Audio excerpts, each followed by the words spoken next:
Hello, Ollie. Hello, Dan. Hello, Charlie. Hello. This is this is weird because it feels like it's been like 2-3 weeks since we've all been Feels a together long in the same time. room. I said this to you last night. It feels like it's been... and when you said it, I was ages. like, it hasn't. And then I realised that it does feel like that. Yeah. But yeah, so we're back. And today we're doing Truman Show. A film that we were all at first were a bit like, is there enough to talk about? At first. And then I rewatched it yesterday. You also rewatched it yesterday. Charlie, did you get a chance to I watched it this morning. Watched it this morning and realised there's actually probably a bit more than I thought there is actually to talk about. So we'll see how far we go. Yeah. See how far we go. So so I'll just give a little I'm assuming this is another kind of film, a bit like Shawshank Redemption, where everybody knows what the Truman Show is. Yeah. Am I right in thinking that? I'd hope so. Yeah. Yeah. Sorry. Yeah. Let me start again. I do apologise. We will. Dan's going to do his synopsis, and then we'll do our usual. We'll go around the table Hot and takes, say, where we first saw it, what age we were, and all this sort of stuff. But yeah, please take us away, Dan. Cool. So, Jim Carrey stars as Jim Carrey. Flip, what is wrong? It's only been 2 weeks. What is going on here? I've given you the stutter bug because I was struggling to get my words out then. Right. Let's start again. Jim Carrey stars with Laura Linney and Ed Harris in The Truman Show, a dark comedy about a world-famous reality star who thinks he's just an insurance agent. When this supposedly ordinary man discovers he's spent his entire life on camera surrounded by paid actors rather than family and friends, he sets out to find a new and truthful existence. Named as one of Entertainment Weekly's 100 Greatest Characters, Carey's Truman Burbank is intriguing, emotional, and laugh-out-loud funny. Now, I was reading that. That is off of the back of the 4K release they did. And I'm glad they called it a dark comedy because when you rewatch this, especially after I first watched it, like ages ago when I was 7 when it was 1999 it got released. So I was 7 years old, so I didn't see it obviously until I was probably a little bit older. 1998. 1998. Yeah. October, so I think. Yeah. I was even younger. So I didn't actually watch it probably until obviously I was older. It really is a bit of a sinister film in my eyes. Yeah. What they do to this character is mad. Yeah. The whole premise is mad. Hot takes out the gate. Go on then. I hadn't watched this all the way through until about 3 years ago. Oh, okay. I thought you were about to say until about 3 hours. No. I think I don't know if it just got lost. For me, this film's always existed. I know exactly what you mean by that. Yeah, I don't remember in depth the first time I saw it. I just remember seeing some of it, and then not. I said to you last night. I was never the biggest Jim Carrey fan. Yeah, so I found it quite hard to watch a film when he wasn't doing his comedic thing. So do you mind his comedic thing? Or do you just in general, you're just like, it's not an actor you're massively fussed about? For me, he's hit and miss. There's The Mask and stuff like that I really enjoy. But the over-the-top, like Ace Ventura, I'm not a fan of. Oh, really? See, yeah. I'm a sucker for Ace Ventura. I think I don't know why. If I watched it, I haven't revisited those films at all. I think if I watched them now, I probably would like them more. But yeah, as I said, it's always existed for me. I do enjoy it. Yeah. We'll get on to his what acting. I hoped for it and stuff later on. But it's interesting that you say that, Dan, that it could have been a lot darker, or that it is very dark. The premise is. I don't want people to think that I literally just regurgitate stuff from Wikipedia, but this is you can find this in the production section of the Wikipedia article. But this was originally conceived as like a much darker thing. So the original spec script, which I think had been floating around for like 10 years. Really? Yeah, roughly or so. I don't know the exact. Yeah. Someone could probably correct me. It took a while to get picked up. It was originally a lot darker, and so I'm envisioning. So I picked up on, and obviously loads and loads of people have said similar, made similar comparisons and said similar things online about this film. But I was getting Paul Verhoeven vibes. It was reminding me of Philip K. Dick sort of stuff. These sorts of ideas of questioning reality. Utopia Exactly. Is your reality real? How much can you trust institutions and third parties and all that sort of stuff, it could have been a very sort of like you say, it could have gone a lot darker. Yeah. But I just thought it was interesting that you said that, because apparently the original script was way more into the sci-fi aspect, and I think I genuinely get the sci-fi feel still from it. Yeah. Like there's points in the film where, so spoiler alerts, Truman goes missing when he's finally like, fuck this, I'm going to try, and they're all searching for him. Reminded me a bit of like Invasion of the Body Snatchers, where the town is like kind of possessed and they're all just walking around arm in arm, and it's a march, and I was like that weird kind of sci-fi. I'm glad you said it, because it definitely feels sci-fi, but it's nowhere near sci-fi. Like it is weird. It is very weird feeling. It's a film that's like sci-fi, but like this horror. It just, from when I first watched it ages ago to now, I've seen it in a completely different light. Because, well, we'll get into it, but some of the bits that I'll just do a couple of introductory kind of facty bits as well, just quickly. So Jim Carrey, Ed Harris, and Laura Linney, and it's directed by Peter Weir. The Truman Show was nominated for 3 Oscars, including Best Supporting Actor, Best Director, and Best Screenplay, as well as being nominated for 7 BAFTA awards and winning 3 of them for Best Screenplay, Best Production Design, and Best Director. Oh yeah, you're right. Released in 1998, it had a budget of $60 million, grossing $265 million worldwide. It's gathered critical acclaim and a spot on the IMDb top 250 films of all time at number 134. Now, when I saw that it was the $60 million budget, I was thinking to myself, that is actually a massive budget for a film of that time. Like, you look at The Matrix 2, which only had $75 million combined with 3, was it? Yeah, I think so. So, and then you look at a film that's like 7 years it's prior almost, or like 5 years it's prior, and it's $60 million budget. But I'm assuming that's due to the fact that they've pretty much built a town. And I think the location is really interesting, and I did quite a bit of reading about this over the last few days in prep, and I didn't know quite a lot about the location and stuff like that. Jim Carrey, you were talking about. Sorry, I sound a lot less put together or cohesive as I normally do, and it's because my mind is firing all the sort of I know what you mean. My mind is racing because you've brought up stuff I wanted to talk about. You brought up stuff I wanted to talk about. Well, let's. Yeah, sorry, Zen. I want to take a breath. Jim Carrey in the 90s, and obviously I can't say that I have any first-hand experience of this, but Jim Carrey was massive. Yeah, huge. So I wouldn't be surprised if a large amount of the budget, or at least like 10 million of it, probably went to him. Yeah, of course. Ed Harris was like fairly big. Yeah. But apparently second choice. Really? Who was first? Dennis Hopper. Really? Was supposed to be, and apparently it was like days before. Oh, well, that he decided to drop out. Yeah, but it was fired. He was fired? Yeah. So apparently just whatever he was doing wasn't working. And and they fired him. And it always amazes me that they end up getting to 2 days before. One of the producers was friends with Dennis Hopper and gave him a call. He lived apparently round the corner from where they were filming. Oh, Ed Harris. Yeah. And it amazes me that they found out 2 days before filming that actually he's not the right fit. Yeah, that's a bit mad, isn't it?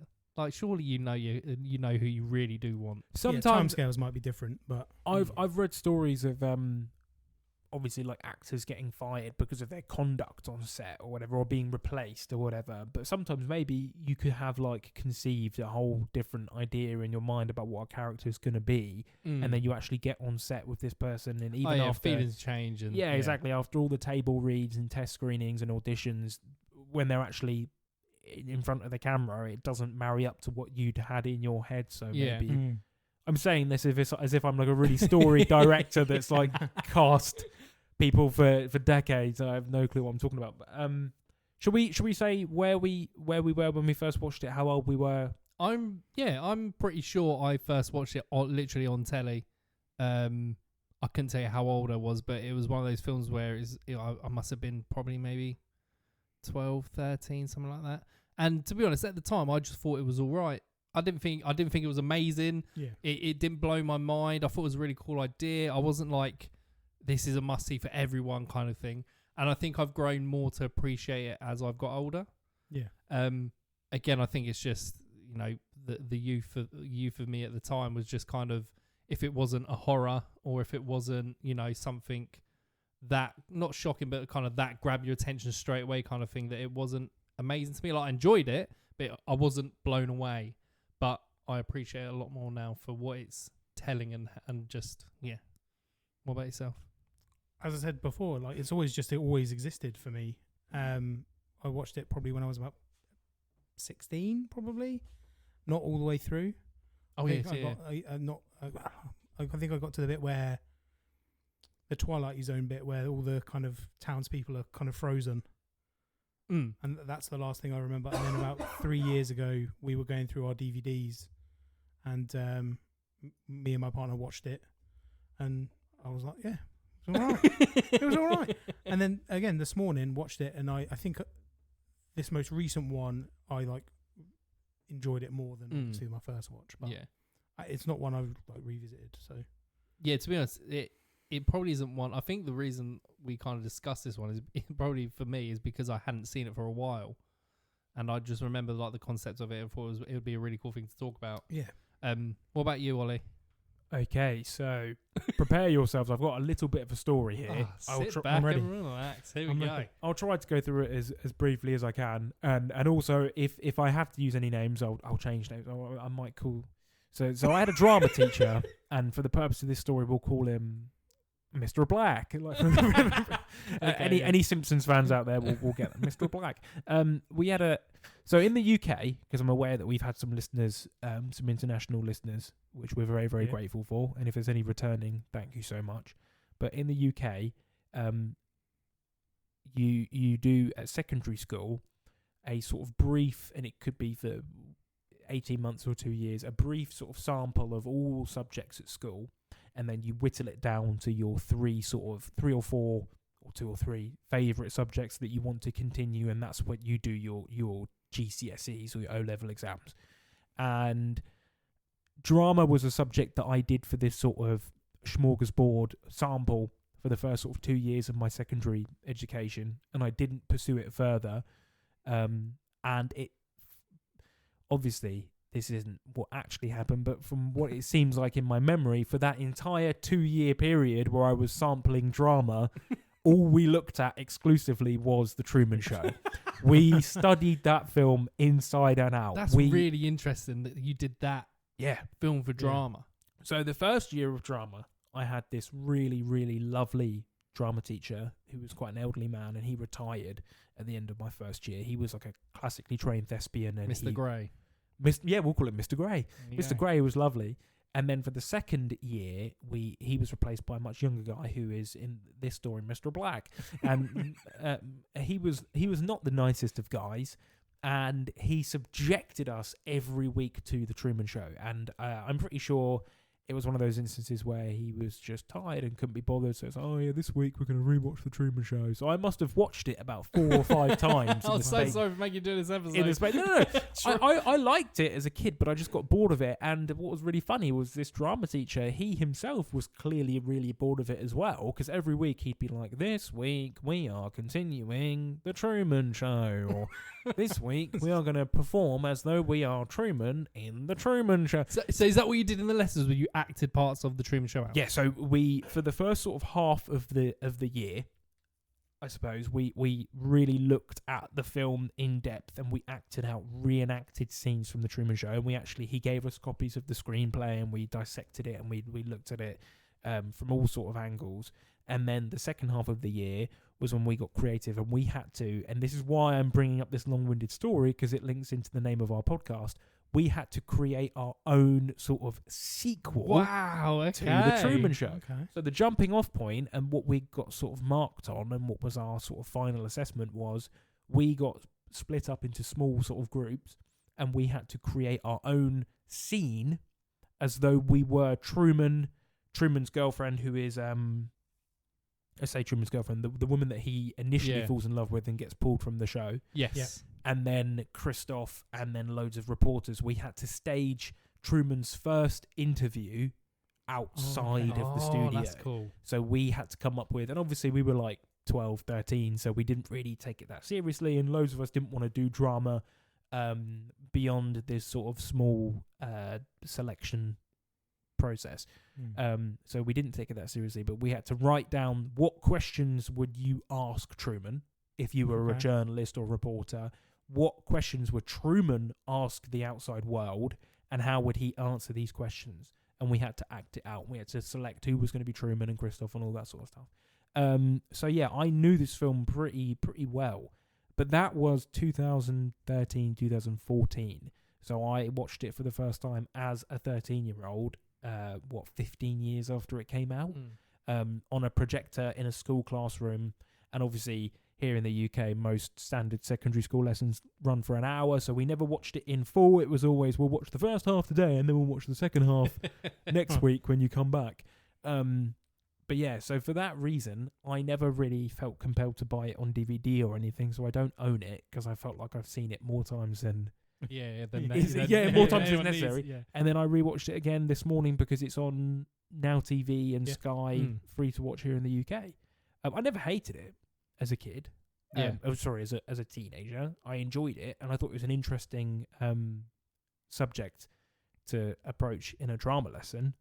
It is quite good, actually, when you think about it, especially with the way the film is, that because obviously it's actors acting as characters. It's a character acting as a character within the film. Yeah, and it's a lot of those types of specific or particular characters that are all within this town, that it gives everyone a chance to do different types of characters within drama. So it is a really interesting, actually quite smart piece to use in a drama lesson. Well, yeah, this is the thing. Obviously, this was 15 years ago.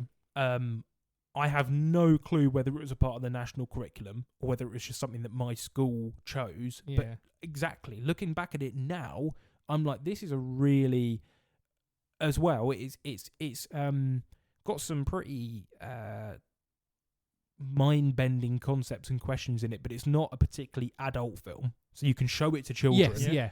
You know, there are some bits in it that are quite hair-raising, but it's not adult in any way. No. So from an educator's point of view, it's almost the perfect sort of stimulus, jumping off point, brief, whatever you want to call it, for a drama lesson, because you can ask these really high-concept questions of children without giving them something like a Philip K. Dick or Paul Verhoeven thing that's like crazy, gnarly and brutal and existential. Because Jim Carrey's really... So you get onto Jim Carrey. Yeah, he's really light-hearted in it. For what could be a dark... Yeah, I think that's kind of what makes it... I think that's kind of what stops it from pushing over the edge into something a bit more than what it is, in terms of like the kind of the themes in it. We'll get onto some of the themes and stuff in it in a bit. But because if you compare this role to other ones that he'd done before, the Ace Ventura, your Dumb and Dumber and stuff like that, it is quite subdued. I think... The one point where it gets close to him going full Jim Carrey is when he's in the car with his wife, and he's going around and he's just going la, la, la, and he's like, that's about as close to kind of the Jim Carrey everybody kind of knows.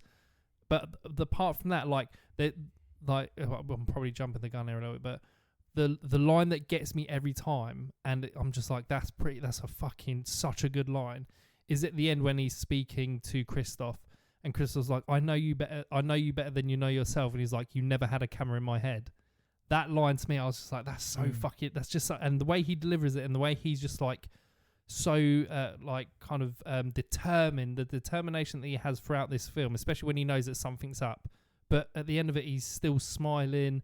It's just like, his performance throughout the whole thing is really good for something that, well, for me, compared to what I'd seen him previously, is a lot, like I said, a lot more subdued, a lot more kind of controlled, if you know what I mean.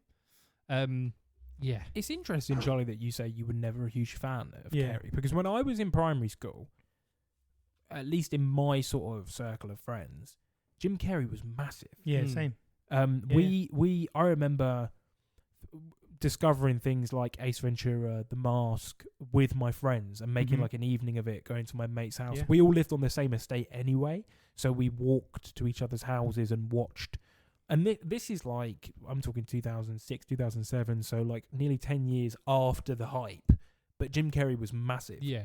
And I know that a couple of other... I think probably his films like The Grinch probably helped bridge that gap, if you know what I mean. Yeah. But yeah, I'm with you. I was, as a kid, like I remember my sisters used to call me Jim Carrey because I would try and pull his faces. Yeah. I would act like Jim Carrey because Yeah. I just like I think it is because obviously you see it as a kid and you kind of like if you find something hilarious you kind of like jump on it and stuff like that. I put it kind of on for me on the same level as like I really love Robin Williams. Mm. Yeah. Like that kind of level of their comedy and their acting was on different kind of like it was different but it was the same. Like him playing Mrs. Doubtfire was so fucking out there and over the top. It kind of made me feel a bit like Jim Carrey. Some of Jim Carrey's performances are out there and over the top. But Jim Carrey's obviously to me is a bit more over the top than Robin Williams. But yeah, I was obsessed. Ace Ventura. As a kid, I was doing the whole, with his arse cheeks and stuff like that. I was doing that as a kid to my family just because I found it hilarious. Yeah. He was big in my primary school at least. So I'm a bit, and considering how much you love Adam Sandler as well. Yeah, I'm a bit shocked to find that you don't. I think that's probably why I was more of a Sandler fan and just didn't click with the Jim Carrey. All my friends did. Yeah, like I do. I say that I don't like. I do like him. Yes, yeah. But like, the movies just didn't click for me. Yeah. However, like Happy Gilmore and Billy Madison and all that shit definitely fucking did. And like we used to watch like when I was young, we watched like SNL reruns all the time. That was, and again when my friends were watching like Ace Ventura and stuff, I was watching like the Blues Brothers and stuff like that. I was thinking actually, like saying like Jim Carrey. I couldn't think. I was thinking this morning of like who else could play Truman. From the time in 1998, and I couldn't think of a single person that would have been like better than him. I think I think it's because he has, like, he is a really good actor. Not a lot of people, especially the comedic stuff. Not a lot of people can do what he does comedically. But then, like, even like Eternal Sunshine of the Spotless Mind. Yeah, I was going to say like that. Him in that film is just brilliant. He's got the same thing with Sandler going on. When he does a serious film, people stand up and listen. Like, do you remember the number 23? Yes, yeah. And stuff like that was pretty good. He's never been nominated for an Oscar either, which was it kind of doesn't surprise me because sometimes comedy doesn't get looked into as much, I would say, award wise. But I thought something like Eternal Sunshine, he would have maybe got a bit of recognition or something. But that kind of that Truman Show kind of for me is like his like little stepping stone into doing the more serious kind of stuff. So I suppose we're talking about this in 2025. This has been said many, many times, but so we're a bit late to the party. But the brilliance of Truman Show is just how prophetic it was. Did I say that correctly? Prophetic. I'm talking as in prophecy. Yeah. It was ahead of its time. Kind of in predicting the the onslaught of reality television. You think of things like I obviously I don't have any like actual data to hand or whatever, but if you think about the television shows, at least here in the UK, that get talked about by the average person every year, things like Love Island, Big Brother, Mafsack, things like that. All of these shows that are presented, and then obviously in America you have things like The Bachelor, The Bachelorette, Survivor, shows that are presented as being these fly on the walls, 24-hour surveillance, sort of you lock these people in a room or in an environment for a month on end and just see how they react. This show predicted just how...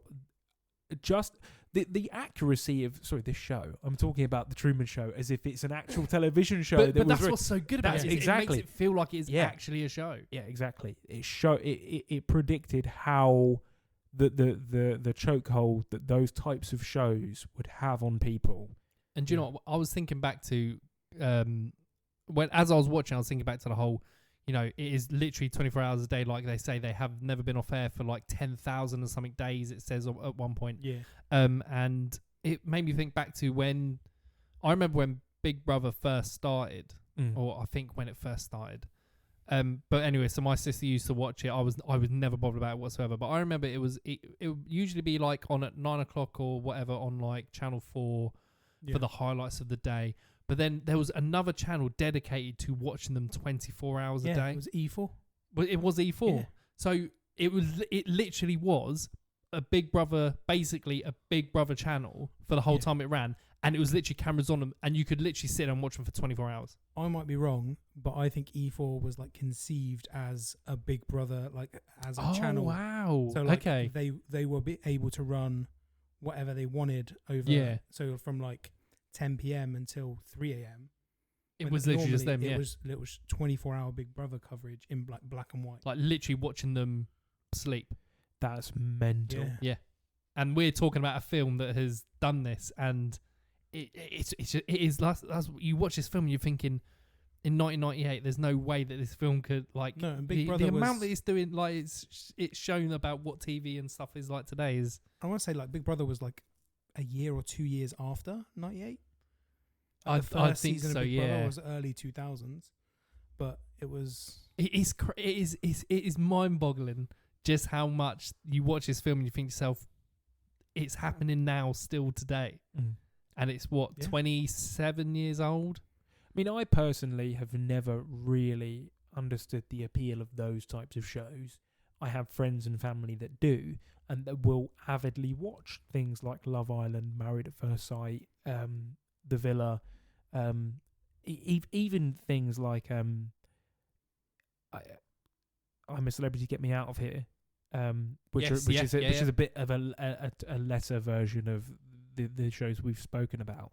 But I watch them and I can understand the appeal when I'm in the room with somebody who's watching them, or I'm in the staff room listening to people talk about it, or my friends, we're going out for drinks and they say, "Oh, do you watch this?" and they talk about it.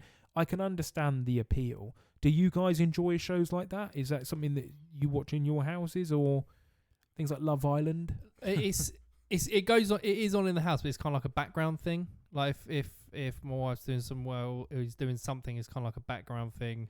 I'm a celebrity.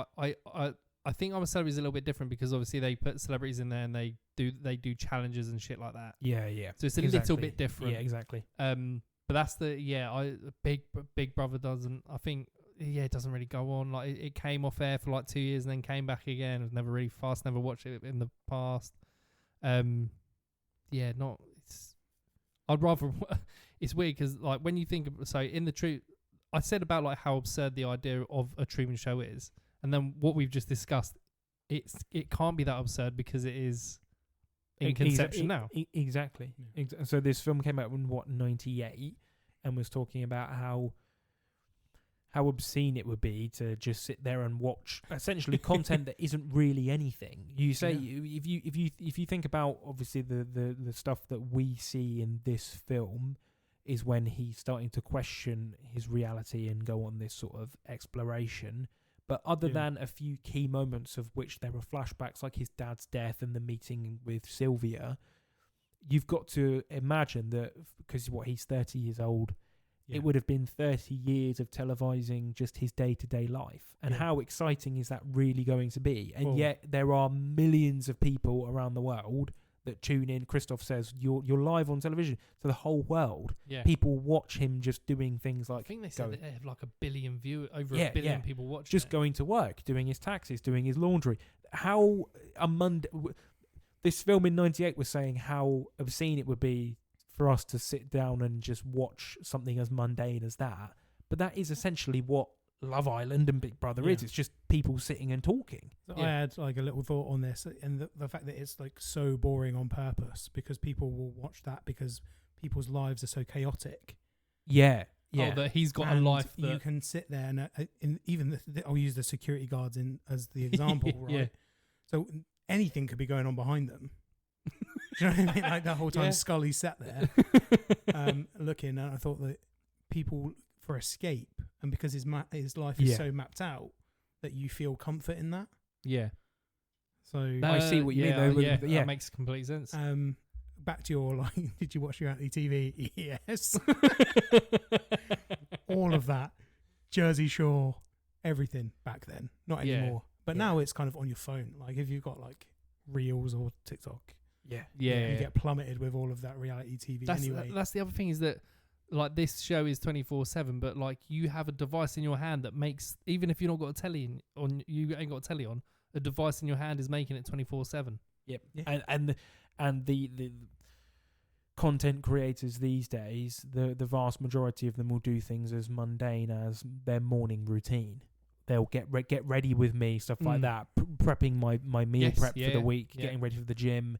These influencers, and it's literally just a montage of them getting up, pulling off their face masks, going for a swim, cooking, making. I mean, there's been one recently that's gone like super. Oh, viral. that Aston is it Aston guy? With the waking up at like 3:30 in the morning. Yeah. I mean, all the power to him. I mean, if you could, I couldn't do that. Yeah, it's. But like, I feel like this film now, if this film came out now, I don't think it would be as impactful or do as well as it did back then, because we the concept of the film is that we see it all the time. Yeah, and as well, like back when the film was made, streaming really didn't exist. No. So part of the reason why I think it's like the film is like quite impactful is that certain amount of channels.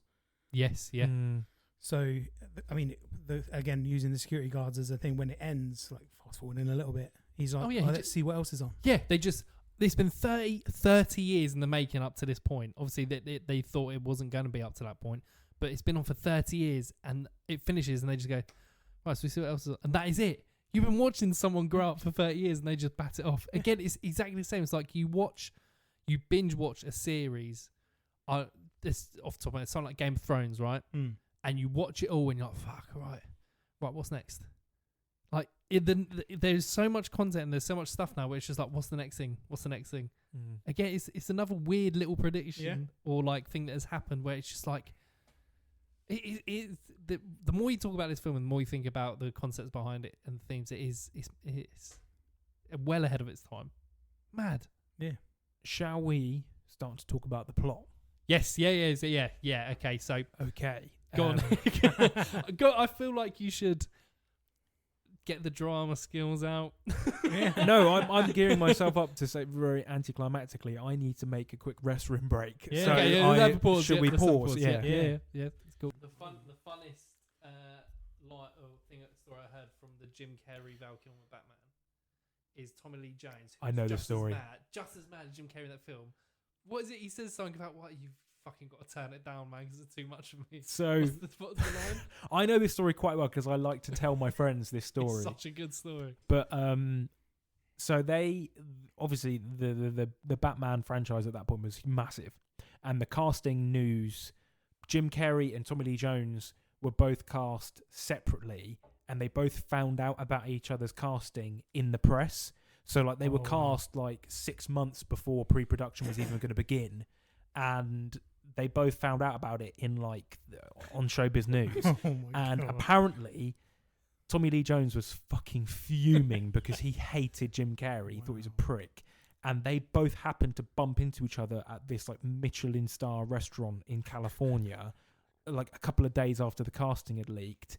And Jim Carrey said to his girlfriend at the time, like, I'm going to go introduce myself and say like, hey, we're both Batman alumni. And apparently he walked across the restaurant to him, and before he'd even opened his mouth, Tommy Lee Jones put down his knife and fork and looked up and went, I cannot sanction your buffoonery. And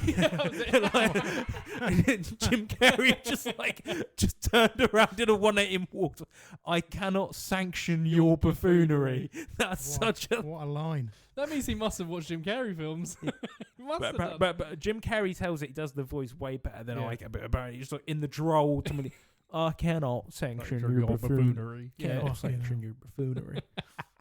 Right. Right, well, we didn't sort out. Plot, storyline, everything about it. Yeah. Is that what we're talking about? Yeah.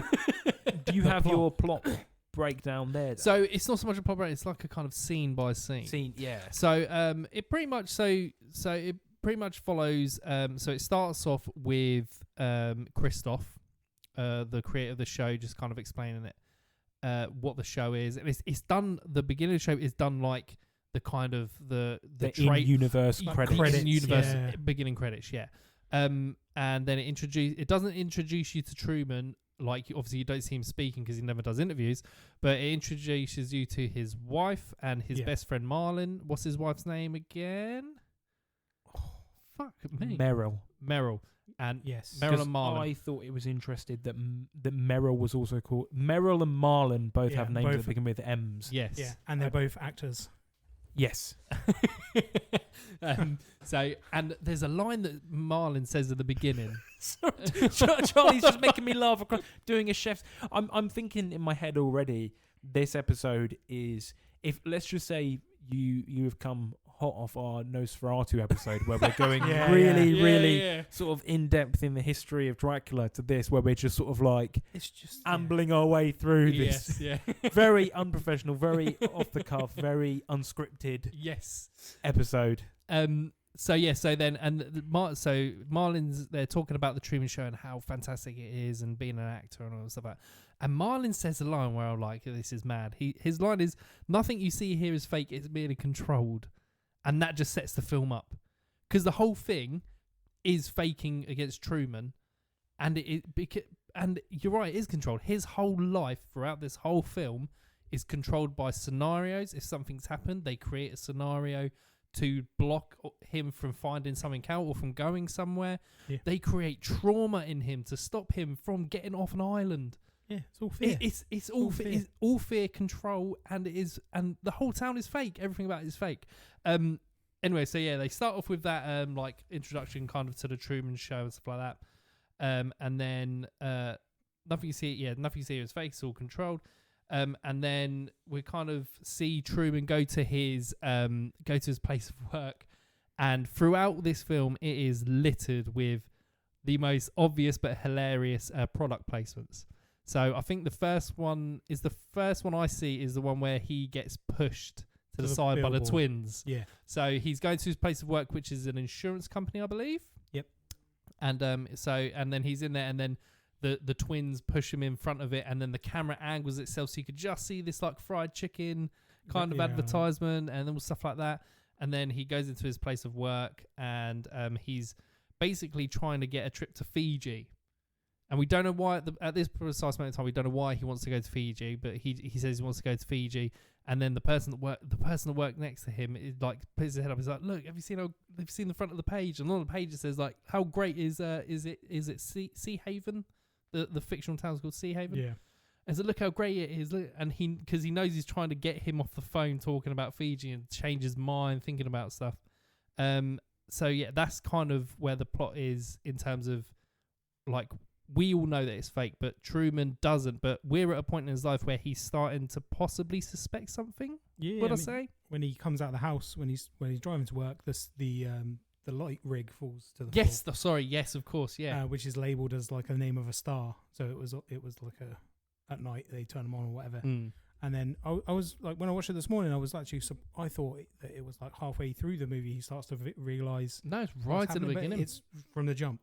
And what's really interesting about that is this is the first part as well where straight away you see that if something happens, straight away they've got people on set saying what it is. So like you then hear on the radio that it was part of an airplane had broken up in the sky, and that's pretty much what fell. Yeah, the radio. Yeah. But nobody comes around to look for part of that or anything like that. And that's again littered throughout. Again, is the fate of the controlness of him and his whole life being controlled. One of the things that really made me laugh is. When he goes out to go to his car and the dog's jumping up at him and his neighbour, he's just holding the massive bin and there's just this big fat fucking camera lens in the middle of the bin. It's the most obvious. That? It's the most obvious hidden camera. Yes. It's brilliant. Yeah. Oh, I mean, we I suppose if you're coming at this and you're expecting us to go deep on, because obviously there are huge ties to all sorts of philosophical debates, things like the experience machine, Plato's allegory of the cave and stuff like that, and I made some sort of like ham-fisted connections to things like Philip K. Dick, and we've spoken obviously at length about the Wachowskis and the Matrix and stuff like that. Yeah. If you're expecting us to go deep on these real penetrative philosophical questions about the nature of reality and stuff like that, I don't think we are, only because we're not that qualified. and we're coming at this more looking at Jim Carrey's performance and things like that. So I do apologise if people, because that's what I was thinking about earlier when I was watching this, just how deep you could go in the dissection of this film if you wanted to. Yeah. And I don't think that's what we're going to do. I get the feeling we'd be here for a very long time. Exactly. Very long time. But earlier on as well, I mentioned the location. So I am 90% sure, and obviously correct me if I'm wrong, they don't ever explicitly say where this island is. No, they just have a name for it. Yeah. Exactly. When I was younger and I was watching it, I was getting sort of like Martha's Vineyard, New England kind of vibes. It reminded me of like it's somewhere in America. Yeah, it reminded me of like the island from Jaws, Amity, and then stuff like that. Like but Cape Cod, exactly. Yes, yeah. Like But apparently it's a real constructed sort of like pre-planned neighborhood in the Panhandle, Florida. And his house is a real house that was owned, I think, by a congressman or a senator. An American politician and his family lived there. So it's a real house. It's a real town.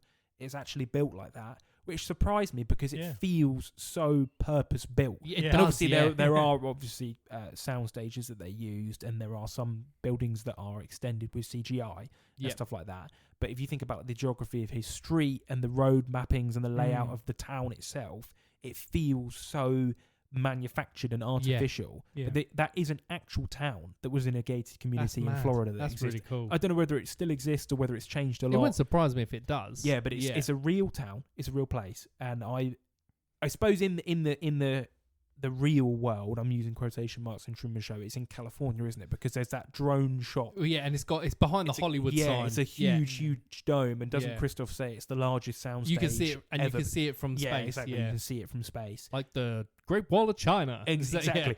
But in the Truman Show itself, they never actually say where he is. No, they don't know. The only thing he obviously does, like, it kind of gives you a feeling of where it is he says we're here in like where's Fiji, and he points to it's basically the other side of a golf ball. So that's the only kind of location thing that especially that he knows himself as well.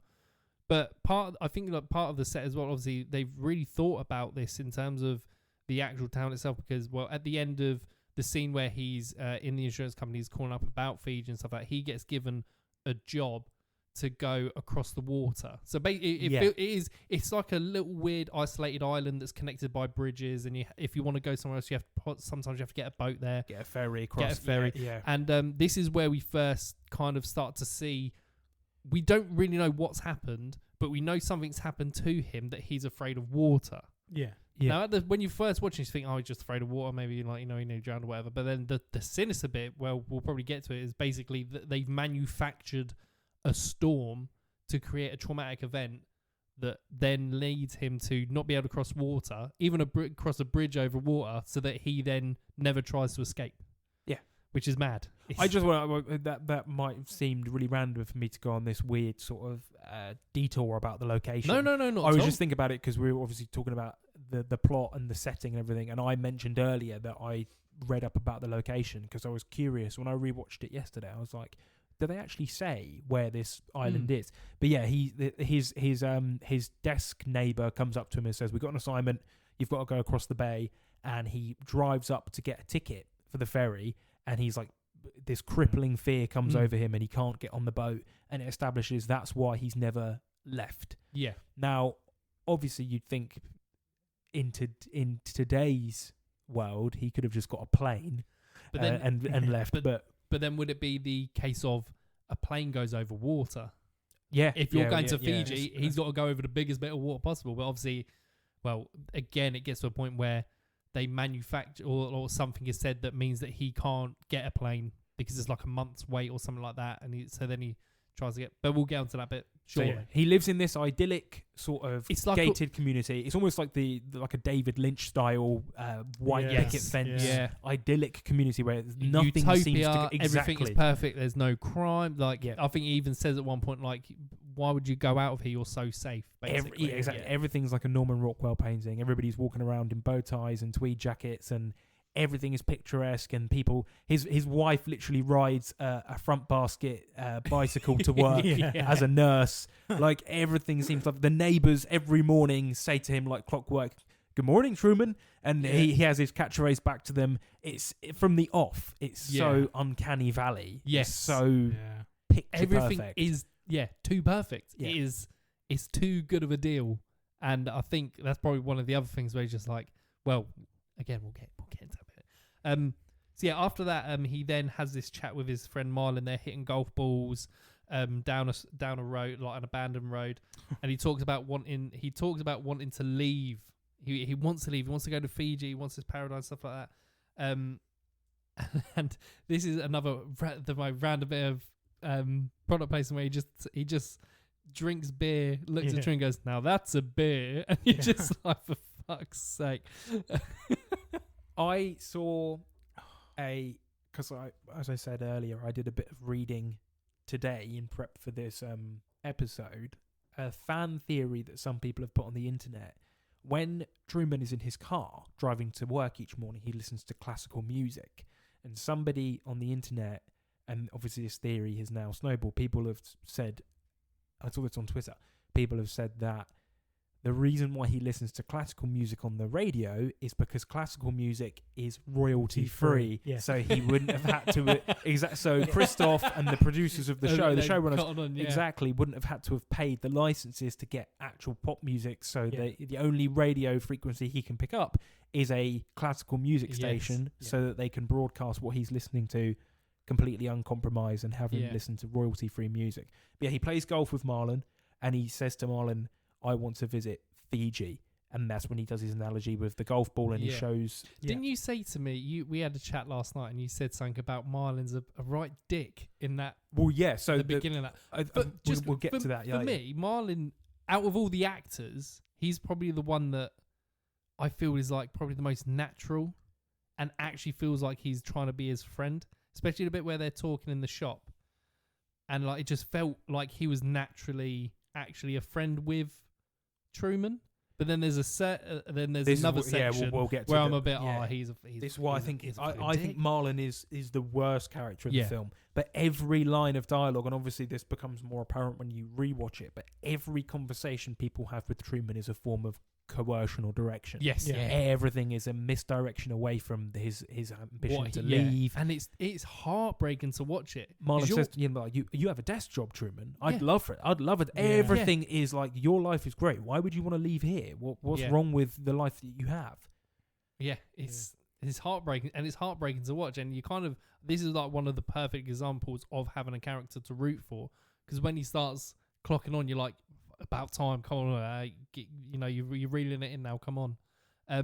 So yeah, after he has that chat with Marlon, he goes back to see, I think he's tying himself up, and his wife comes in, and she does another bit of product placement with the chef power, is it? You can peel, chop, and all that stuff. And is this when he's just like bent over doing like gardening? And his ass is in the frame. Yeah. It doesn't really matter, because obviously it's two scenes. I thought the bit where Laura Linney comes down the stairs and has the product placement with the lawnmower came before that, because I think that's literally the next bit, because the next bit is he's playing with the lawnmower because he's reminiscing about the storm and then the girl that he meets. So I think that's the next bit. So this reoccurring sort of theme or motif, whatever you want to call it, he every morning on his commute picks up a magazine. I did think when I was rewatching it today, magazines are published like once a month, sometimes once every quarter. But he's buying a new magazine every day, and the vendor at the newsagents knows him by name, and he is covertly, because obviously this film was made before like Photoshop and photo software was made readily available. He is constructing at home using bits of magazine. So that's the next bit. Yeah, a portrait of a woman, and we don't know who the woman is. But every day on his way to work, he's buying this magazine, a woman's fashion magazine, and he is piece by piece using photographs from this magazine to reconstruct a picture of a woman. And that's when Laura Linney walks in on him, and he just tries to disguise it by working on the lawnmower. But yeah, he's putting together this picture of a woman, and we don't know who she is or why he's doing it. So just before that bit, this is where he speaks to his wife for the first time. She's in a room. This is after the chat he's had with Marlon. And then he's basically reiterating his dream to go Fiji again to her because he's like, well, Marlon's ignored me, so I'm going to tell it to my wife again. And then she just bats him off like everyone else has been doing. And then she's like, but I thought we were going to try for a baby. And it's just like, you can tell that's just been told her to say that kind of thing and to kind of like shut it down now. Then after that, this is where he spots this homeless man and he recognizes him. And then the homeless man takes his hat off and he says, and it's his dad. So he thinks his dad's missing. And then we find out that there's this storm's happened. He goes to see his mum. His mum says, I don't blame you, all this stuff. The conversation with his mum is horrible. Yeah, it's disgusting. Yeah, I can't remember exactly what she says, but she basically, she says, I didn't blame you. She's like really mundane about it. Yeah. And this is like a traumatic event that's happened to him. And she's just like, don't worry about it, kind of thing. What I think is brilliant, so as you're saying, it's established through flashbacks that his father, when he was a boy, him and his dad, his dad was maybe like an amateur yachtsman or a sailor or whatever, pleasure sailor, and his dad drowned at sea in an accident, and that is what Truman's fear of water stems from. And he then visits his mum, and his mum basically just sort of really flippantly says to him like, "Oh, I didn't blame you then, and I don't blame you now." But one thing that I thought was interesting is obviously we, as in watching the film in the theatre or at home, then see the flashback. But what I like to think is that in the studio, Christoph and Paul Giamatti will then show footage of that episode. They'll re-edit that footage in, so the audience in the universe, the audience watching the Truman Show, see the same flashback that we're seeing in real life, because they're showing that it's recorded. It's exactly they're showing that old footage of the fabricated death. But yeah, his mum's horrible to him, and obviously it's a form of control to make him not want to leave the island. But yeah, the flashback, I thought that was pretty cool. Yeah. And then after this is where he's in the basement. Yes. And then he's so we kind of missed it a little bit, or I missed it. When he's in the office for his first time, and that's when he's like ripping the magazine and coughing. And he's like taking some girl's eyes, and then he's taking a mouth. So then what's quite apt and funny is that he's hiding the collage photo that he's making behind a photo of his actual wife. Yeah. I'm just like, that's a touch, because he clearly doesn't love his wife, and it's all been put in place for him that's going to be his wife and all that stuff, and it's quite apt that the person that he still thinks about and dreams about all this time is this girl that you could say is a love at first sight for him, right? Yeah, even like the flashback to like their college days where they meet is like is ripped probably straight from a film, right? It's like the injured cheerleader goes to someone because it is from there, isn't it, that we discover who this woman actually is, and he's basically, it's like he's chasing a bracelet. He's constantly seeing her bracelet and stuff like that, and they're always like kind of moving him away, and they're in the library, and then they finally get to chat, and then they go to the beach, and they're having a really good, it's like really romantic and all this stuff. And then she starts basically, she's like, it's all fake, Truman. And then her dad, quote marks, fucking drives onto the beach. It's like, she's mad, she does this to all her boyfriends, blah, blah, blah. And he's like, we're moving to Fiji. Yeah, the throwaway comment. The throwaway comments, lifelong fixation with Fiji. But one of the things that so later on, we're jumping around again. This may seem so unscripted and off the cuff to anybody that's listening to our prior episodes where we're really put together and well planned and thought out. But I'm jumping ahead a bit. When Meryl breaks character and they have their argument, and he says to her, I can't remember what he exactly says, but he basically says, "You've always hated me," or he basically says, "You've never truly loved me," or something. And the implication is that there's always been a problem in their marriage, and it's come from the fact that, from her point of view, it's the fact that he's always had this secret love for Sylvia, or whatever, the Laura, or Lauren, whatever the real Sylvia's the new person that's supposed to come in, isn't it? Meryl is his wife. Sylvia's the one that he is staring at and then gets taken away by her dad. Okay. And he's always had this sort of secret love that he's harbouring for her. So from her point of view, she knows that he's never really loved her. He's always had feelings for somebody else. But from his point of view, it's never really felt genuine because it's a performance. It's a farce. It's fake. There's so much going on here that you don't really notice the first time around, because obviously you're experiencing it for the first time, but upon re-watching it you pick up on so many added details that I think this film really rewards multiple watches. Yes, yeah, definitely.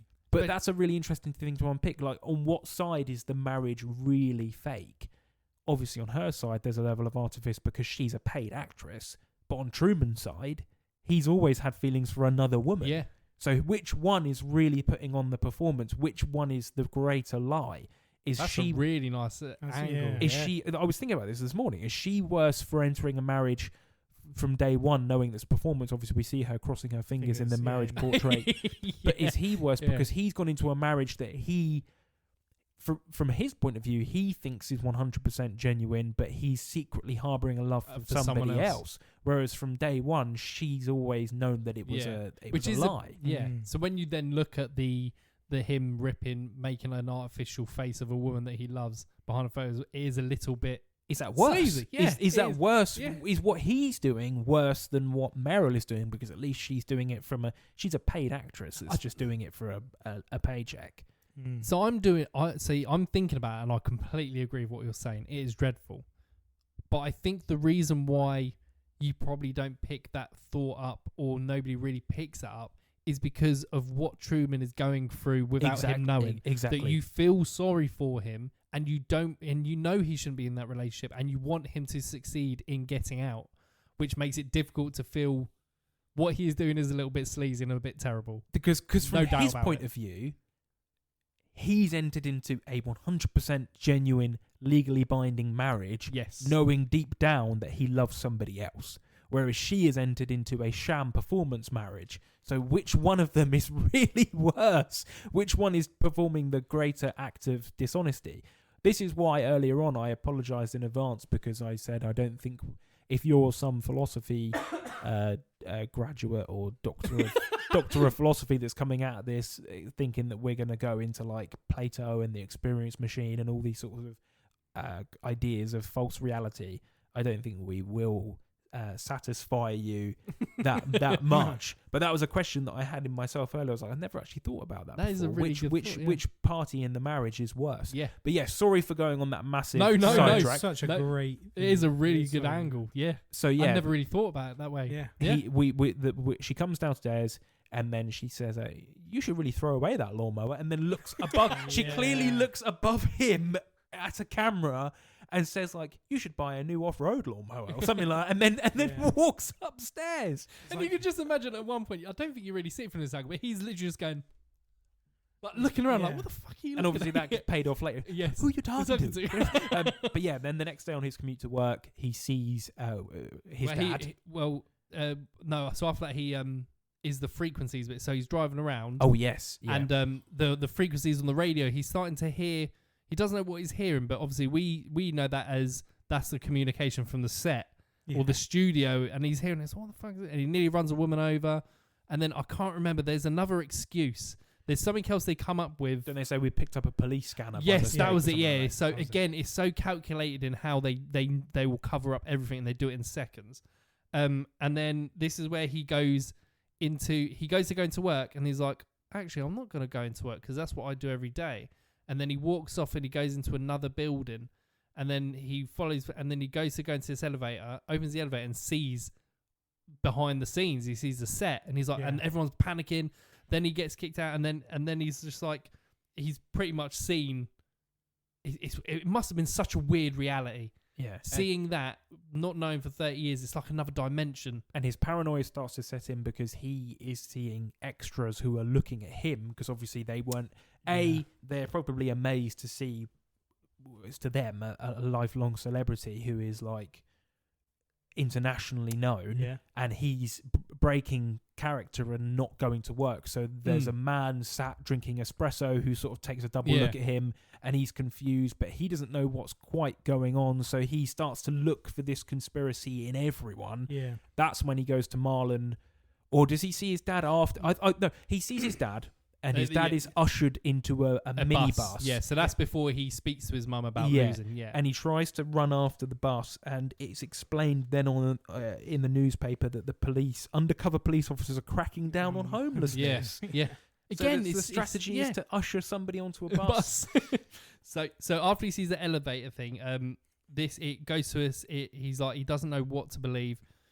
He then goes and looks at wedding photos with his mum and his wife, and that's where he sees her crossing her fingers, and he's like, what the fuck? The next day, his wife is off to work, and the explanation for the elevator thing is that they said an elevator crashed down, and that because she's a nurse, and now that she's going, or she's a doctor or something, and she's going to help these people that have had been in this elevator crash. And then he says, got my fingers crossed for you. And she looks at him to say, as if to think he knows what she knows what he's talking about. She's going to perform an amputation. Yes. So he follows her to work. Yeah. And then tries to run into the theatre suite. But everybody's trying to... There's a guy in a wheelchair trying to run him over out the way. Yeah. Loads of them. Loads of them. And then he's watching the surgery through the window. And this is a point where you think, I think I wrote in one in our run through thing as a part about this bit is obviously nobody here's a method actor because nobody knows their actual job role. Yeah. They know their character role, but the job of that character, no one on this set knows. So you've got the main surgeon guy there, and he's got a knife, and you've got a lady laying down, and they've got her leg on show, and his wife's standing there, kind of like as the helper, and he's like, right, and they're just standing there like, am I actually gonna cut her open? And they're like, yeah. So he gets the scalpel, goes to cut her leg, and the person who is laying down just jolts up as if to say, don't do that, and then they just fucking smack a mask on her and put her to sleep, and then I don't know if they actually start cutting her leg or not. I don't believe so. But there was another, you say that, I had the exact same train of thought when he is trying to, when, I can't remember at what stage in his sort of paranoia this happens, but when he's trying to desperately escape the island, he gets on a bus to Chicago. That is literally the next bit. And the bus driver... I don't know whether or not they were deliberately trying to stall him or whether the bus driver has never driven a manual car before. So he's trying to put it into gear and he's grinding because he can't do it. And then they all say, get off the bus. And everybody immediately gets up and walks out. So after he does the surgery, he puts on the most awful dress wear and has the most awful, it's like a hard tartan case, and he's got his tartan hat on or something. Yes. And he goes to the holiday agents, what are they called? The travel agents. Travel agents, holiday agents. Go to travel. Sorry to interrupt. Right. This is what I mean about it looking like a Norman Rockwell Americana 50s sort of painting. Yes, yeah. Everybody dresses like they're out of some sort of David Lynch idyllic community. Like nobody in real life actually has a tartan travel case and busman's hat, but he literally wears old time travel clothes to go to the travel agents. And you've got that fantastic post. It could happen to you. With the plane with the bolt of lightning going through the window. Yeah. And there's I didn't notice this until yesterday, but there's a poster in the background that says terrorism, and then and it's like, could you imagine if you went to a travel agent and the only posters on the wall was disease and terrorism? Again, like you said, why didn't you just fly? You would never fly ever if you went. If you went to that news travel agent, Well, I went on that sort of tirade earlier about the ethics of the sham marriage. I was thinking in depth earlier about, for some reason I was really trying to think about what type of work-life balance the actors in the Truman Show would have, because surely the people that are playing Meryl and Marlon, they must have some sort of life outside of the... So when you brought up that thing about people not being method actors. When Meryl goes to work as the nurse and when Marlon goes to stack vending machines, my sort of headcanon, is why I say I was going in deep thinking about it earlier, is that when they go to work in the Truman Show, they're exiting the set to have 8 hours a day in real life with their family. Yeah. Because why would anybody sign up to a TV show where you have to... that makes sense. You can't have a life outside of the dome. I was thinking earlier about the dome in the Simpsons movie, because the only soundstage visible from space, and it looks like the dome from the Simpsons movie. Yeah. But surely these people have to exit. That makes complete sense. So that does make sense, because when he's restocking the vending machine in the shop, he's taking the ones that he's already put in. And And then replacing he is, them. isn't he? yes, Yes. he's not doing it. He's Because he's not come to work. Yeah. Right? So they must have scrambled him out Yes. when Yeah. they saw Yeah. Truman not going to work. Christoph in the studio must have said, "Shit, get Marlin into." Yeah. Because he's going to. So my headcanon is that when everybody in Truman's life goes to work, they're Yes. actually exiting and having 8 hours. Maybe they go home and see their family or go to sleep, whatever it is. Yeah. And I like to Okay, think yeah, that that makes for like sense, yeah. 2 weeks a year or whatever, his wife says, "Oh, I'm going to a conference out of Yeah, town." yeah. Like a surgeon's Yeah. conference, but she's actually the actress in real life is going out of the dome to have. Bit of annual leave. Yeah, exactly. Yes. Yeah. Exactly.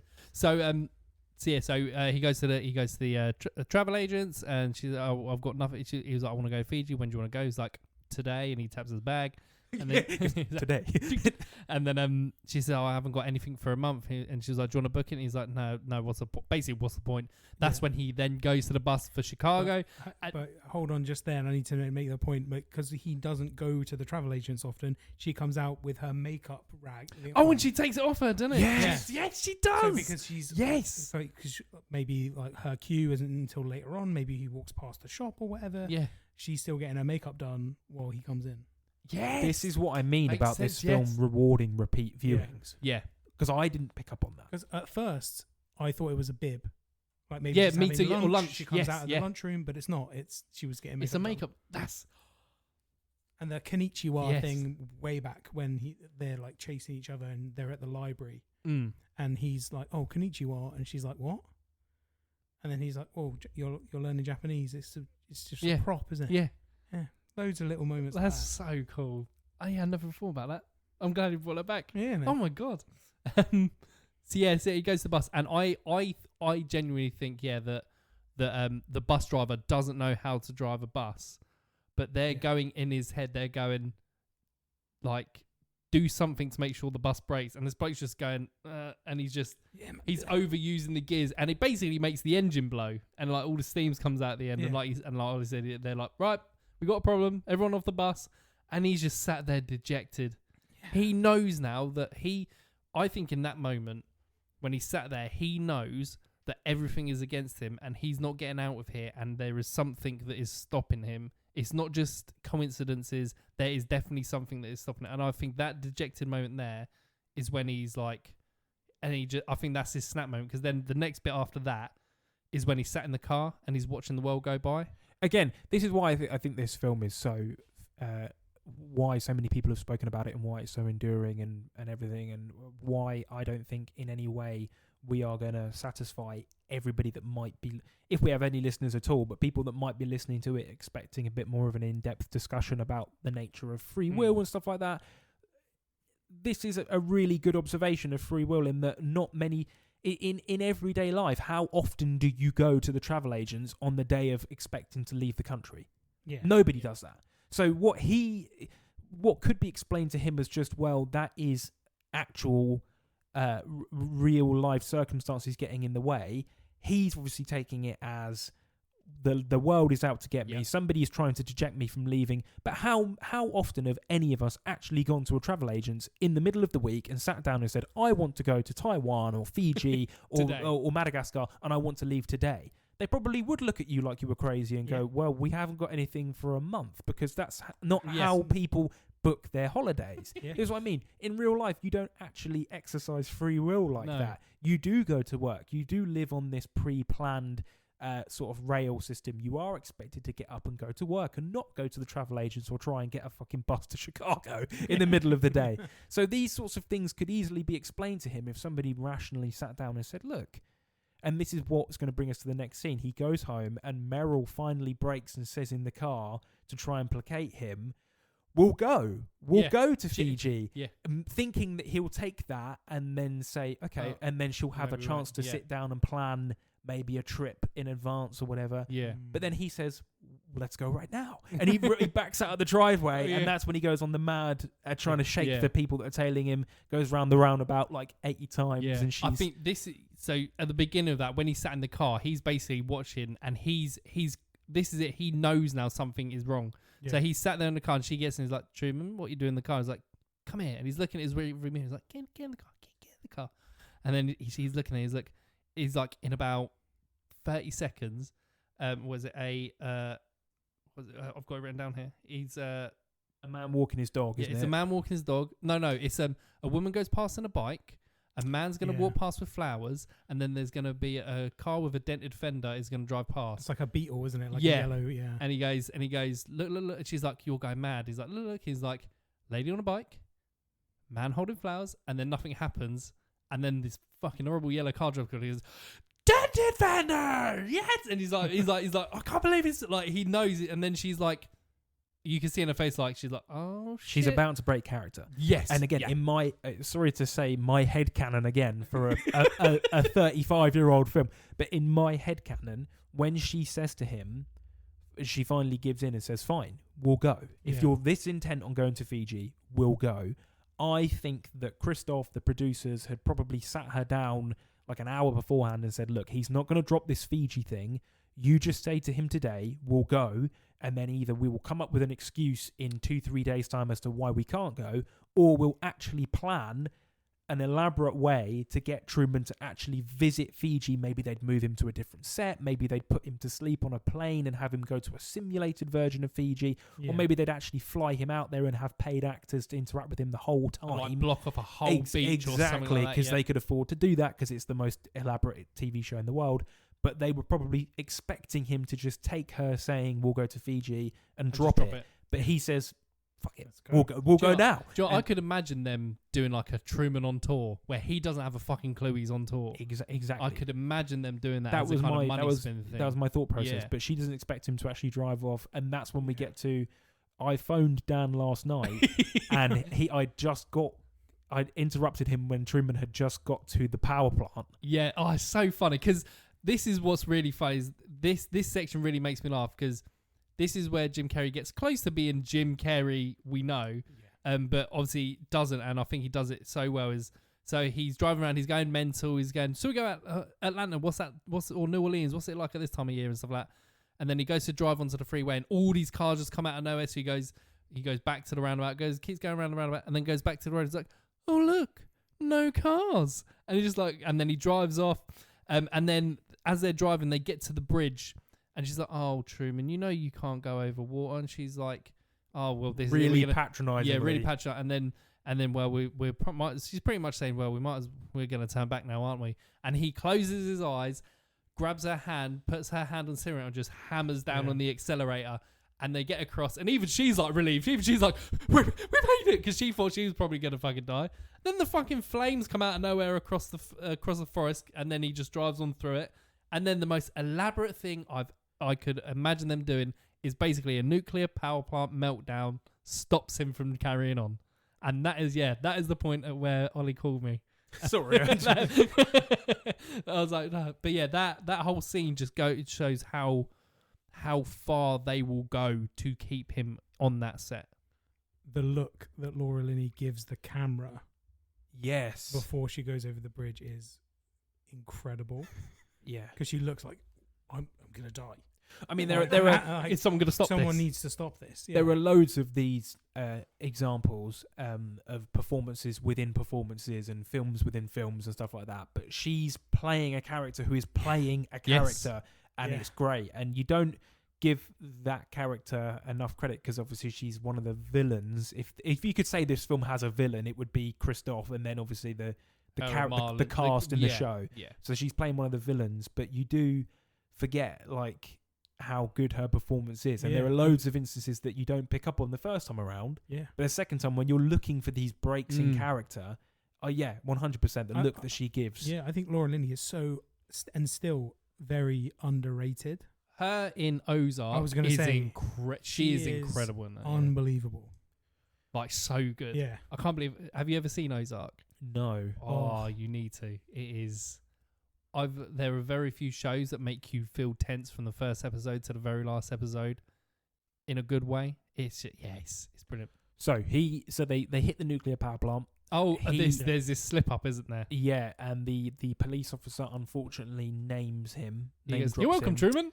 And so he gets out, and this is when again we've made, particularly me and Dan have made these really ham-fisted comparisons to all these other bits of sci-fi and stuff. But Dan earlier was talking about Invasion of the Body Snatchers. This is where it feels the most sort of like 70s sci-fi. He's running through the forest being literally chased by men in white coats in the hazmat suits. Yeah. They sedate him on the floor. He wakes up at home. The police officers have dropped him off, and this is where Meryl breaks character. Yeah. I just have this image in my head of that police officer going, "You're welcome to him," and walk off, and just thinking, going, "Oh shit," Yeah. and just being like, "I'm getting fucking fired" or something like that. I just have this image of himself just like, "Why on earth did I say that?" But yeah, you're right. This is where she finally, she breaks. He's mentally gone. He's like, when she's gonna protect herself with the chef pal. What are you gonna do? You're gonna size me? You're gonna dice me? He's thinking, it's just the way he's just gone mad. Yeah. And then this is the point where she goes, I can't remember what she shouts. She basically looks at the camera and goes, "Someone stop." She shouts, "Do something." Yeah, Well, something. Yeah. Just to backtrack a tiny bit, because you made that comparison to Invasion of the Body Snatchers earlier, and I didn't think about it when I was watching it yesterday, but I'm massively getting those vibes now. And that scene where he's being chased through the forest just goes from 0 to 11. It's insane, and that would be like the climax of your 70s high concept sci-fi film where he's being chased and he gets woken up at home. This is my favourite scene in the film because you can see that the Meryl character is trying everything to try and diffuse the situation, and she does what on earth. I know I'm talking about this if it's a real person, but what on earth compelled her to do that product placement with the Mococo? She turns out the worst possible time. Contractually obliged to do Yeah. it. Turns around, Yeah. you can The see widest eyes, like terrified. I made the thing earlier about David Lynch and everything, but Yeah. that seems her performance there is almost Lynchian. Like she turns around, she's on the verge of hysteria, and he looks at her and he's like, "Who are you talking to?" And he's like, "There's no one." And that's when he comes up to her, he grabs her at knife point, and she looks up to the corner of the kitchen and goes, "Do something!" And then, like clockwork, Marlon comes in the front door. So Christoph was obviously sent him to defuse the situation, and she hugs him, and she's like, "I can't work under these conditions." She is done, and that's it. You don't see her again. I'd love to know how they explained it to Truman as to where she's gone, because you don't see her again. I think it's not really said, but I think it's basically they've told. I think she's basically said, "I'm leaving you. I can't deal with you being like this." Because when he's like asleep in the basement, he says that he's been going down there since she's left, kind of thing. I think it's a kind of I'm moving back to with my parents, or that kind of situation where she's like, I can't deal with this marriage anymore, kind of thing. And that's what I think it's done as, and they think he's depressed, sleeping downstairs in the basement and stuff like that. But when he obviously is not. Ooh, sorry about that. I'm aware that we've been going for an hour and I say an hour and 20. We've been going for about an hour. So we'll sort of gloss over. There's an interview scene. Simpsons, the third Simpsons reference of the episode. I made the thing about Mr. Black in my preamble, and then the dome comparison. But Harry Shearer plays the interviewer, which I thought was quite cool. They have this on-air interview with Christoph, and this is the first time we really get to know him. Christoph speak and his pathology and his reasons for doing it. I really like this scene because this scene and the bit where I think it's is it the bit after this where is it before this where we finally see Marlon to have the chat, right? Oh yeah, and then he's glossed over it. I'm so sorry, I've forgotten this. And this is like one of the scenes where I'm like, this whole thing this is where I was like, this is evil. This whole thing is evil. This is why I said to you yesterday that Marlon was probably the biggest dick in the film. So they're having this chat, and he's giving him this heartfelt, like, I'd do anything for you. I'd like, and then it turns out he's being spoken to in his ear from Christoph, and this to me was like Marlon sees this as his Emmy moment. This is his, I'm going to win an award for this kind of moment.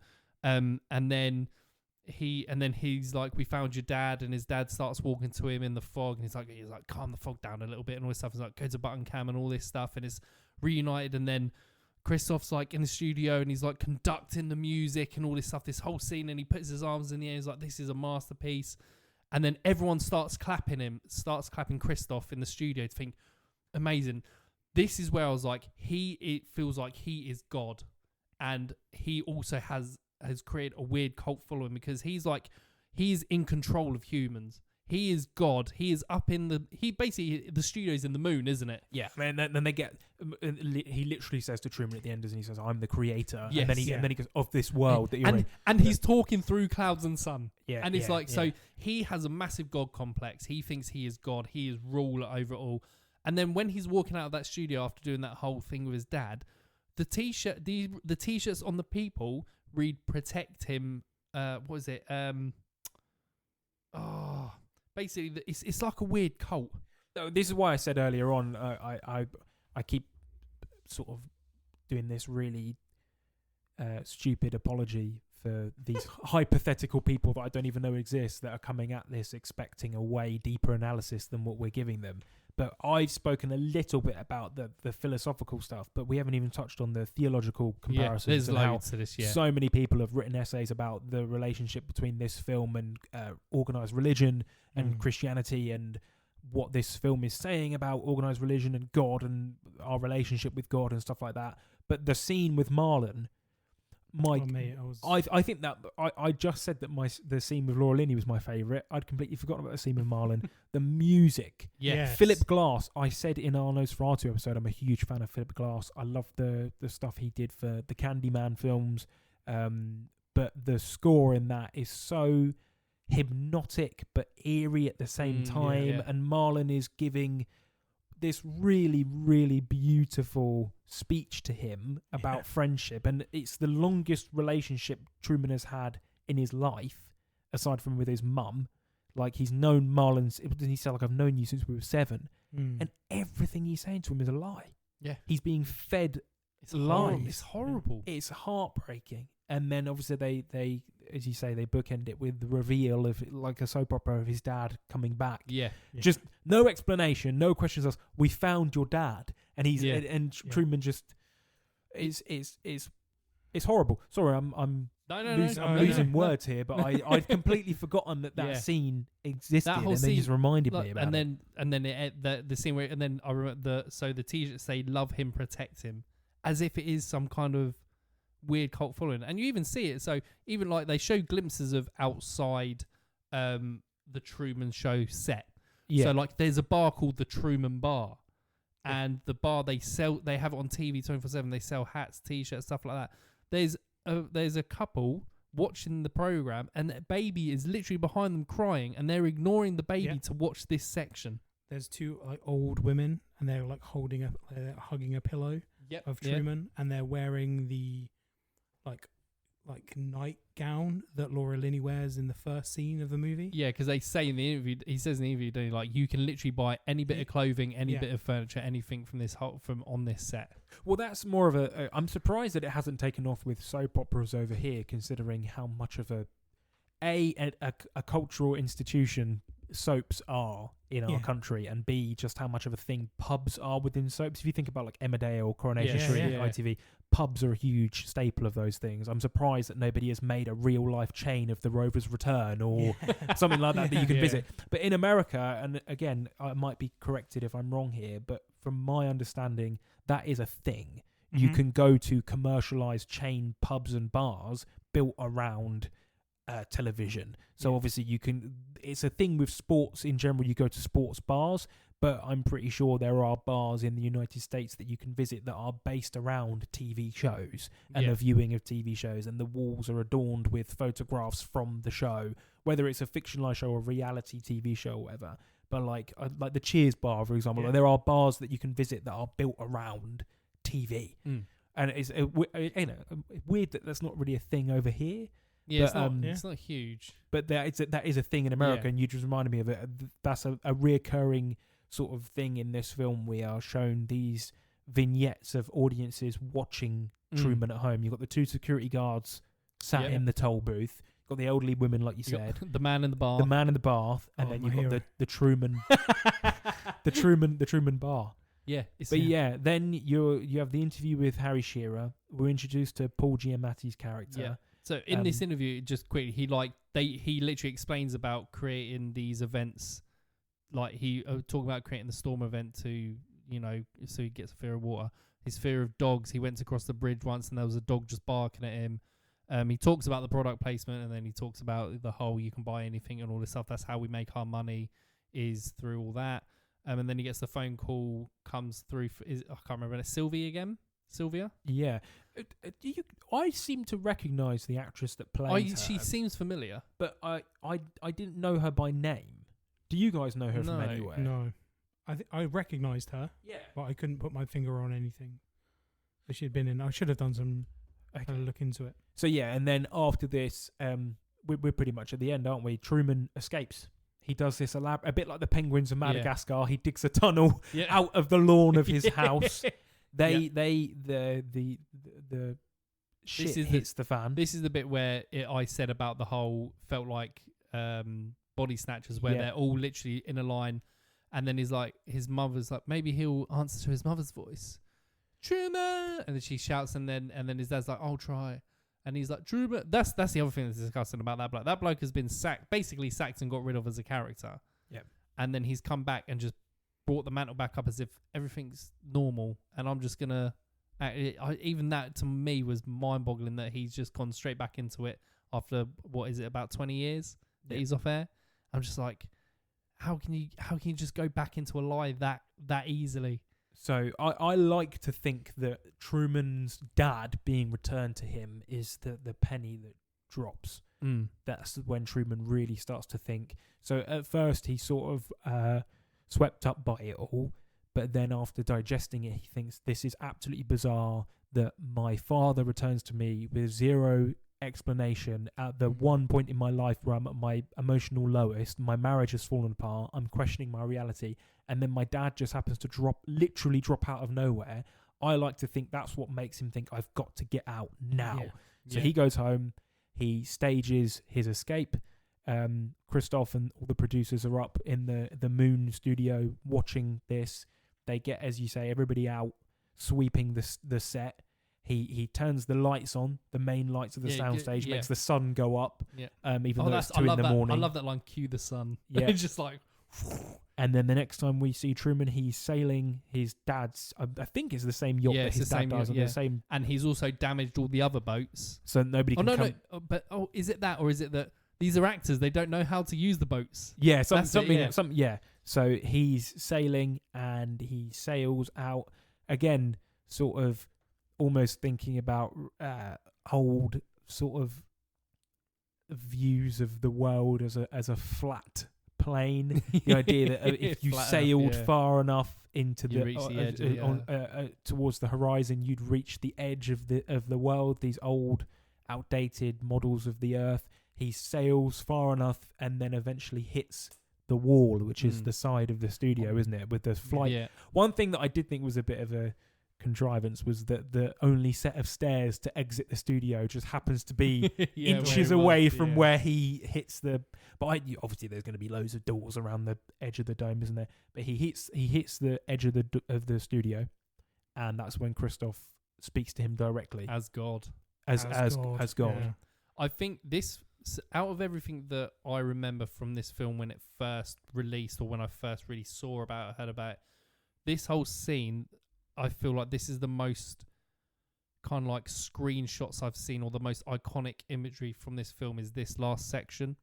Yeah. So him just walk, it looks like he's walking on water, but obviously he's not walking on water, he's walking just like on the edge, and the whole like walking up the stairs to the blacked out door, and that whole set, even like the bits before with like the storm, and like, not that I was going to cry, but you almost feel emotionally overwhelmed for him. Yeah, I wrote down on my notes that like when his hand hits the wall, when he puts his hand on the wall, he's like trying to break out, isn't he? Yeah, and like again, like even the boat is like a throw, like it's named Santa Maria, which is Chris Columbus's boat. So he's like going to a new world.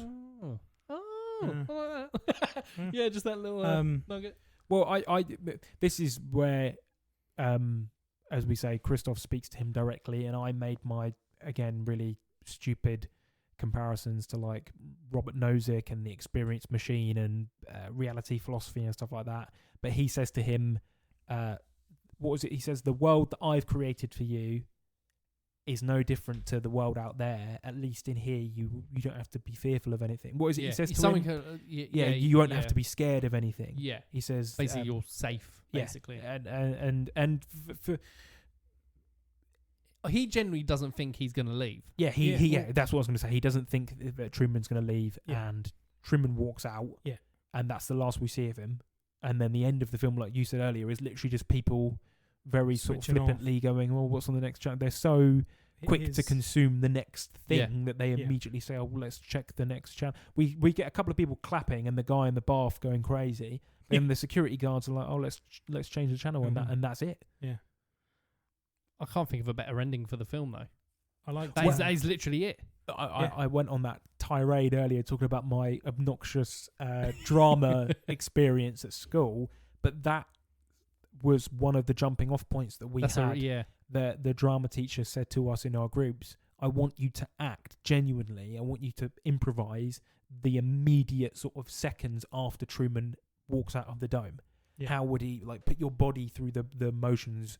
How would you react to seeing actual sunlight for the first time? Yeah. If you spent your entire life in an enclosed studio, how would your eyes react to seeing real sunlight? How would your nose react to smelling actual fresh air? How would he react to getting outside? If you've lived your entire life like in Plato's cave, how would you react? That is one thing to consider. Like, obviously, we won't go into it because we're not scientists. But would he have had a vitamin D deficiency? Yeah, there's a scene when he's eating breakfast at the beginning. Sorry, Charlie looks like he was geared up to say it. There's a few things. So when they're eating breakfast, the camera focuses on his plate, and next to his plate is a big box of vitamin D tablets. Oh, okay. Yeah. There must be health implications that they've had to take into account for this. Yeah, never seen the sun, has he? No. This is what fresh air. Or smelt fresh air. Yeah. My drama teacher, Mr. Black. This is what gonna hand you over to my good friend, Mr. Black. This is what he made us act out. How would you react to smelling fresh air for the first time, seeing the sun? What would your reaction be if you were Truman?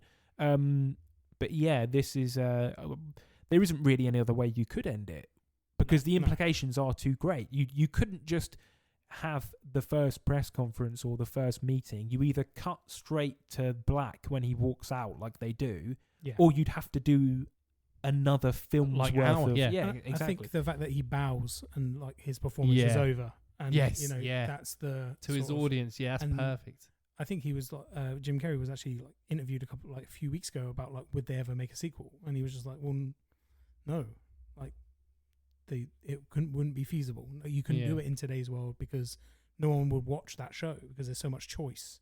Yeah. Well, a prime example is literally the ending of The Two Guards. Just getting the next thing. Yeah. I would like to. I hadn't really found an organic way to bring this in. I wanted to talk about it when we spoke about the flashbacks with Sylvia, but I forgot.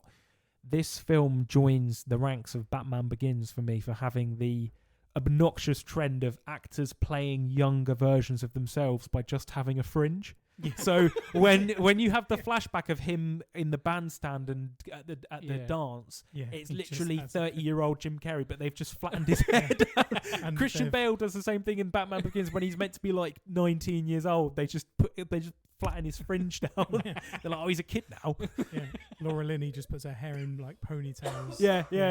It's just something that I picked up on that really made me laugh. I was like, that's clearly a 35-year-old man trying to be an 18-year-old. I think one of my favorite ones of those is in Saw, where you have the guy Jigsaw and to make his Tobin Bell. Tobin Bell, they put his flat cap on backwards. He's like a 66-year-old man wearing a snapback, like a what is it, a 950 New Era cap with it spun They could have just around. got a younger actor. Yeah, people change. It's just mad. I love the score. Yeah, the scores. Philip Glass did some of it. I can't remember the guy's name now. I should know because I loved the film. But the guy that did the score to Francis Coppola's Dracula, Walter something, and then somebody else. It was like a 3-way split, but Philip Glass was the most famous of the 3, I think, and his themes are the ones that I like the most. The costume design, we tapped on it earlier. Everybody wearing, obviously there's layers to it Worldy, because like, they're obviously trying to sell an in-universe product, but everybody's dressed like they're in a Norman Rockwell painting. Everybody's wearing these really old-fashioned clothes. I love it. It's great. Yeah. When we were discussing this a few weeks ago, and we were talking about discussing the Truman Show, I have to admit I was thinking to myself, like, it's fine. Yeah. Like, I don't really love it that much. But rewatching it yesterday, I was like, this is a really, really... I mean, it goes without saying, because we wouldn't be talking about it if it wasn't, but this is a really great film. I think that's why I said it earlier, is that when I first watched it, it was okay. It wasn't, but I appreciate it more now than I did when I first watched it. And again, I think I enjoyed it the most when I watched it last night. Was the most I enjoyed it. And again, a lot of this is down to Jim Carrey and everything, but I touched on earlier about how it's one of these films that's dealing with these really heavy existential ideas, but it doesn't get too bleak or too dark. Yeah. And it is quite lighthearted. You could very easily, and people have, told these sorts of stories like the Wachowskis or Paul Verhoeven or whatever, or Cronenberg, where you have people questioning their reality and it takes a very dark, disturbing turn.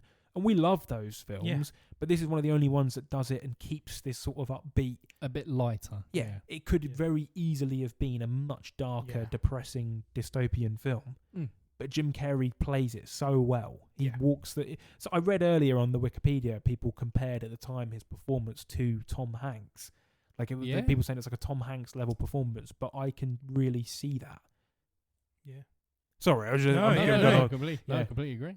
Is there anything else we want to add? In my notes, I just put the my favorite character was the bath guy. I was just like, I love the fact that he's like running the bath to begin. He's literally in the bath the whole time we're watching. At the same time, right? Everybody is in the same place the whole time we're watching, and this is supposed to be over like a few days, right? Yeah. So is he in that bath for like 3 days? He just good on him. I also had written down that Christoph still thinks Truman, this is what Truman wants until the very end. Yes, yeah. And he snaps, doesn't he? He's like all calm, like speaking quite calmly, and then he's like, "We're on television, for God's sake!" Like, say something, goddammit. Yeah, because he's not doing what he expects him to do. Yeah. Loved it, man. I'm gonna have to. It's on 4K. Yeah, you can buy. I didn't know that until recently. I might pick it up. Yeah. Nice. Cool. I think I've got nothing else to add. No. Anyway, we'll do a quick. So the day of recording this, we unfortunately lost another big actor. We lost Val Kilmer this morning. We had a little chat beforehand, or in the middle. I can't remember where. But he was only 65 years old. Obviously, had a lot of problems with his throat. But it's another weird one. These massive actors from like Heat. We were talking about the Batman film when he was Batman, stuff like that. It's a weird one. Top Gun, and then when he came back for Top Gun Maverick, and it was a bit of a weird. Seeing him in Top Gun Maverick, especially, was a weird moment. I feel. Well, just seeing him back again, but he looked all right. But then obviously it wasn't his voice. It's a weird one. Yeah, it's another sad one. Yeah, I think I can't remember, because in all honesty, I don't listen to our episodes very often, and if I do, I don't listen to them more than once. So I might be wrong, but I think when we did our anniversaries episode, I said to you, it's going to be very, very sad over the next few years. Yes, because we were talking about all of these amazing films that we loved that are coming up to 30, 40, 50 years old with these like titans, these people that we grew up with, these household names who were our ages when they were making these things 30 years ago. They're going to start to pass away if they haven't already. And I think it's going to be very sad. Yeah. I mean, it goes without saying. I know that people that are probably listening to my long-winded point there are like, well, yeah, you fucking idiot. It is sad when people die. But it's just, it's starting to get to the point where it's the people that the institutions that we grew up with, that we've always thought are always going to be there. Like, we've grown up with, You see what I mean? It's like yeah. try thinking about it as though, because we were talking about Top Gun Maverick a second ago, but think about it as though like it's like Tom Cruise and Val Kilmer were just they're always there. Do you know what I mean? Yeah, They just, there was things you watched Top Gun as a kid over and over and over again. You didn't think that these were actual people that were out there living their lives at the same time as you, breathing the same air, doing the same thing. You just thought of them, you took them for granted that they were always gonna. Yeah. I'm sorry, I've really butchered No, you that at that haven't. point. No, People are no, probably no, listening to it's- that thinking, no, "You're a it's- fucking idiot, mate. That's how time works." Like, No. man discovers mortality or something. But no, I don't, it's hard do you get to the point I'm trying to make? Yeah, it's hard to Yeah. put into words when something like this happens, especially for us because we love film so much. It's quite a thing for us, you know. And Yeah. it is, especially when it's happened about 12 hours ago. It's hard to put some things into words. I might get you to shave this down a bit, Dan, just so that we have your bit where you say it's very sad that we lost Val I'm Kilmer. gonna extend your bit. You're gonna use AI to Yeah. make me sound like even more of an idiot. So if you could just flag it for us, please, Dan. But yeah, What I was gonna say, I actually feel like this fits nicely into this Truman Show episode. We did our episode about The Matrix, and we spoke about Truman Show in our Films Affecting Reality episode. we did. Yeah. So this actually makes more sense than I thought Really? it did. Yeah. Like it fits more cohesively into our Doing it now was definitely better than doing it down the line. yeah. Yeah, definitely. But yeah, rest in peace, Val Kilmer. So just a couple of plugs then. So our Instagram, please give us a follow, is the Missing Scene Pod. On X, we are at Missing Scene Pod. On Letterboxd, you are Ollie. OJB, all caps, no spaces. Charlie. Westwood Sea. And I am Daniel Jeeves. Harry still does not have one as of yet. We are still working on him. To be honest, I haven't really done any ratings on Letterboxd for quite some time. I have written down all the films I've watched, and I just need to backlog them. Good. A lot. The last thing I logged on there was when me and Charles went to watch T2, which was 3 weeks ago. Something? Yeah, about 3 weeks ago. I watched Die Hard with a Vengeance the other morning. Yes, oh you yes, you did. did. You did. And I am working on my story for it because I kind of just said I watched it and I loved it Yeah. because I do. I think it's great. Yeah. But this time I noticed something that was a bit awkward. But we'll get onto it Cool. another time. Cool. Anything else, lads, to add? What can you give us a tease? What our next episode is, Dan? So, off the top of my head, I cannot. I think a couple of episodes we're planning on doing. So I think we're going to be doing American Psycho. It's its 20th anniversary this month. We're going to possibly maybe stretch a bit further to the Unreliable Narrator. Maybe look at some other bits. We also have plans to do Akira. So our first Watch along. So me and watch along. it's another one where me and Charlie haven't seen it, but Ollie and Harry have. So we're not going to do so much of watch it and then podcast. Apparently, we might need a little bit of time to digest it. Those of you who've seen it might know what they are talking about. So yeah, we're going to do Akira. We're going to watch it, and then we'll probably end up watching it again, and then doing a podcast on it. We might be doing something on westerns, unconventional westerns. So not just a western, maybe like horror westerns, maybe something like Rango and stuff like that. We've got quite a few things in the pipeline. Few guests, and we'll see. We shall see how it goes. But I'm enjoying myself. Hopefully everybody too. else is too. No, I'm not. Oh. I'm not coming back, mate. When Shit podcast. when you messaged us, when you spoke to us yesterday, you were like, "It feels like I haven't seen you for so long. It's like you missed us, Ollie." Nah, it wasn't me. Yeah, it was. Right. Well, on that note, thank you, Ollie. Thank you, Dan. Thanks, guys. Wait. Hold on. That was confused. I said thank you, Ollie, and then Charlie said thank you. I projected my voice. Oh. I'm learning ventriloquism. Okay. Yeah. I've got you. Right, Thank you if you're a return listener. Thank you so much. If this is your first time listening to us, I apologise. Yeah, I felt that was alright. Listen to the back catalogue, you'll understand. It's quite funny because we thought this was going to be like a 40. We always do this. Oh yeah, it'll be a quick episode, and we're at an hour 45. Well, we've got a few bits to cut out, so it'll be we're about an hour and a half. Yeah. Yeah. Ollie going to the toilet's one of the bits we need to cut out.